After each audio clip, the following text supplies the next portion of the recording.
Welcome back. Now, foreign direct investment inflows have more than doubled from the first to the second quarter, suggesting that South Africa could be on track to meet investment targets.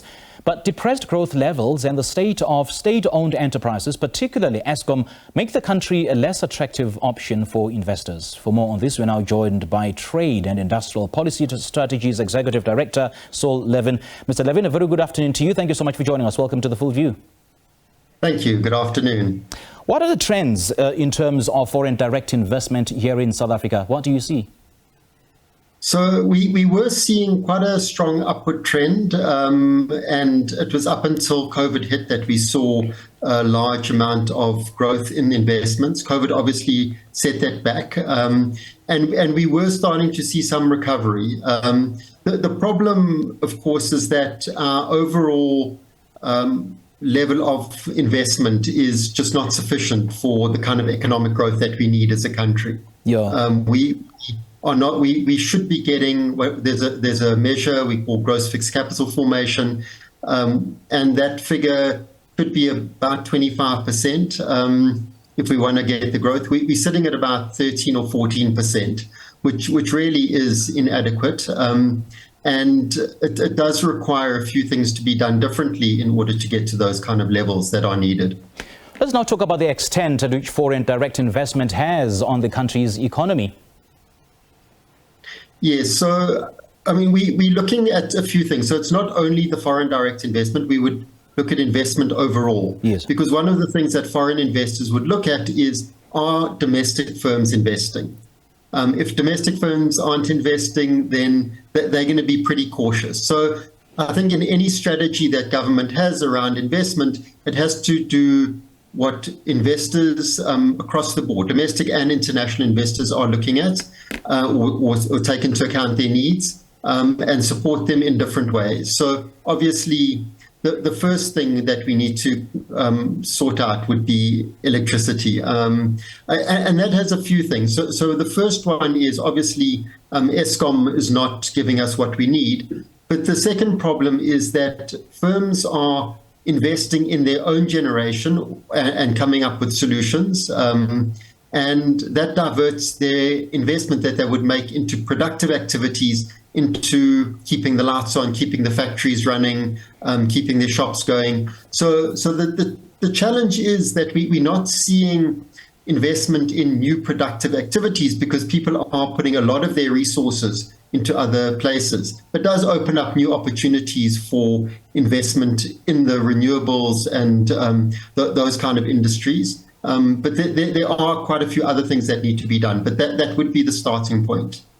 You know, Mr. Levin, you've asked a very pertinent question that needs pertinent answers. That are domestic firms investing in South Africa as much as they should? Should the government then focus on the domestic firms in terms of boosting up productivity here in South Africa and just considering some of the push factors that South Africa has been experiencing? I mean, the factors that would lead to foreign direct investment inflows into South Africa, and some of the push factors are the ridiculously high interest rates and, of course, Eskom. So should the country move away from focusing on foreign direct investment and rather lavish more resources in terms of propping up for the local investment firms?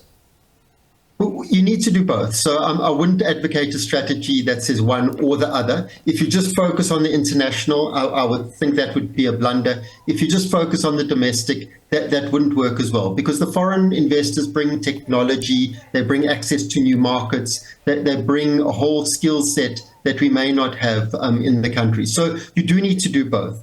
But getting your investors that are located in the country, in reinvesting is really, really important.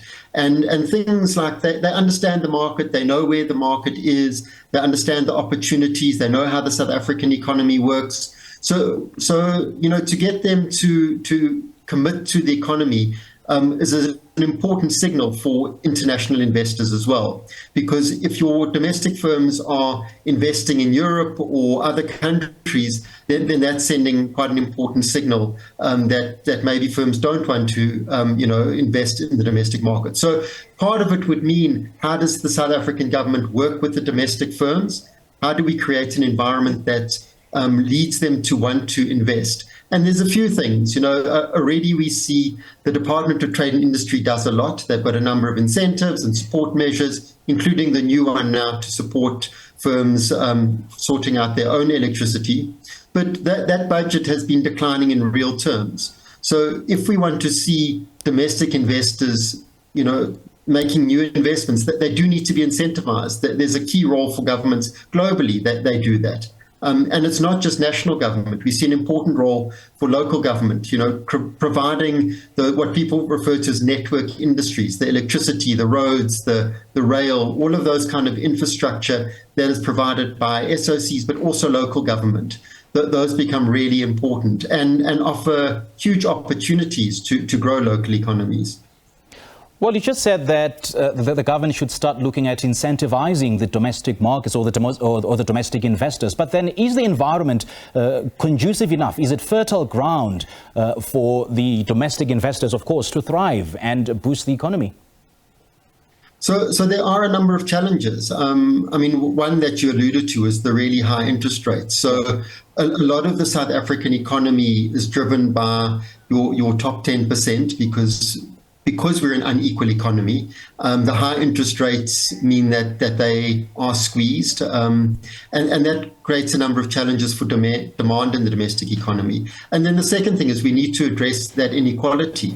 We have a very poor middle class compared to other countries, and the middle class is really important for driving demand and growth in any economy. So things, and that's your teachers, your police officers, all the people who've been out on strike for higher wages. That is our middle class. And we need to see how do we, grow that middle class, firstly, with manufacturing jobs and other decent jobs, but also how do we make sure that that middle class income enables them to start buying the houses, start buying the goods that are needed in order to create more of a domestic demand and create the other jobs that are needed. So, when you have a house, you need someone often to come and clean. There's an opportunity there if you're working all day, someone to look after the kids. So those then create other jobs in the economy.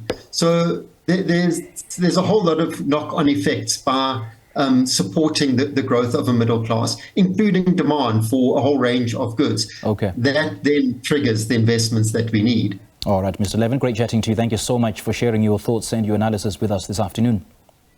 Good. Thanks very much. Have a good evening. Thank you. That was Saul Levin, the Trade and Industrial Policy Strategies Executive Director, just sharing with us the state of investment here in South Africa.